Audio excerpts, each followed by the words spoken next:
ইউরোপের হৃদয় ভিয়েনা থেকে শুরু হয়ে গোপন পথে ইরানে প্রবেশ করছে এমন সব প্রযুক্তি যা পারমাণবিক অস্ত্র বানানোর জন্য অপরিহার্য।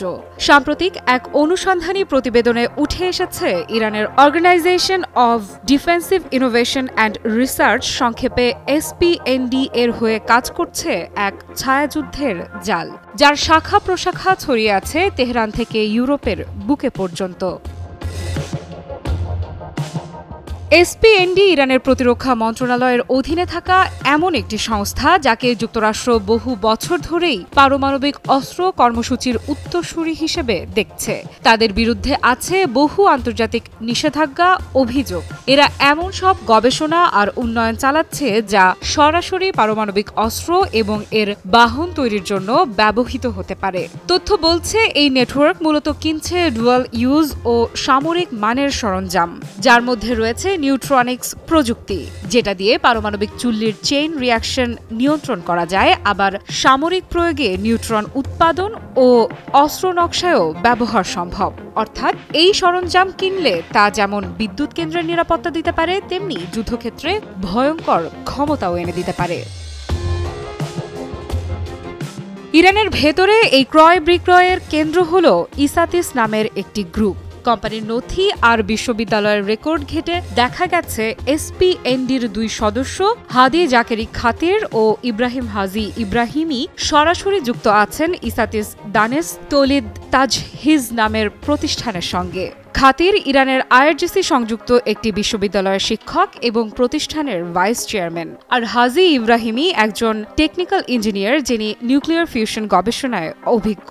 ইসাতিস অনলাইনে নিজেদের প্রকাশ করে ইস্পাত, সিমেন্ট আর শিল্প সরঞ্জামের হোল্ডিং কোম্পানি হিসেবে, কিন্তু অনুসন্ধানে দেখা গেছে ইসাতিস ফুলাত তাজহিজ আর ইসাতিস সিমান তাজহিজ এর মতো কিছু সাবসিডিয়ারির কোনো সরকারি নিবন্ধনই নেই। এর মানে প্রতিষ্ঠানের প্রকৃত আকার আর কার্যক্রম ইচ্ছাকৃতভাবে আড়ালে রাখা হচ্ছে। এই নেটওয়ার্কের বিদেশি কেন্দ্রস্থল অস্ট্রিয়ার ভিয়েনা। সেখানে 2018 সালে নিবন্ধিত হয়েছে বেটার ওয়ে জিএমবিএইচ, যা পরিচালনা করছেন ইসাতিসের সহ প্রতিষ্ঠাতা সায়েদ খারাজমির ছেলে মোহাম্মদ আমিন খারাজমি। আশ্চর্যজনকভাবে একই ঠিকানা ব্যবহার করছে আরও দুটি প্রতিষ্ঠান, পায়োনিয়ার বায়ো ইনস্ট্রুমেন্ট জিএমবিএইচ ও পেট্রোফিনিক্স হ্যান্ডেলস জিএমবিএইচ, যার পরিচালনাও ইরানি নাগরিকদের হাতে। এই কোম্পানিগুলোর কোনো ওয়েবসাইট বা যোগাযোগের তথ্য নেই, তবে অর্থনৈতিক নথি বলছে 2023 সালের শেষে বেটারওয়ের সম্পদের পরিমাণ প্রায় 4,20,000 ইউরো। একমাত্র স্মার্ট সিটি বসুন্ধরা, আধুনিকতায় এক ধাপ এগিয়ে।